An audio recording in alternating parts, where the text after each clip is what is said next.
Madina Munawvara Qur'on bosmaxonasi. Mana shu yerga ko'pchiligimiz tashrif buyurganmiz. Bittadan Qur'on hadya olganmiz.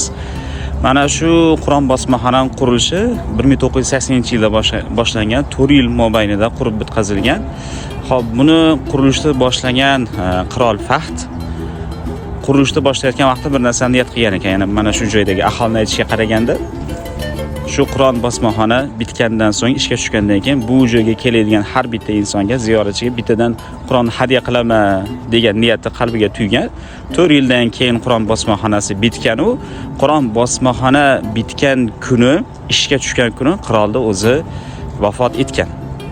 Lekin u inson dunyodan o'tib ketdi-yu, u qurdirgan Qur'on bosmaxona hali ham insoniyatga, mu'minlarga, musulmonlarga xizmat qilyapti. Ibrat olamiz azizlar, yaxshi niyatga Alloh taolo yetkazadi. Doim yaxshilikni o'ylang.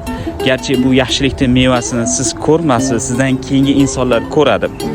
Biz o'zimiz yaxshilikning ne'matini, mevasini yeyishimiz shart emas. Undan keyingi insonlar yesa, bundan savob yetib tursa, albatta qabrda, qiyomatda buni ajrini, mukofotini olamiz.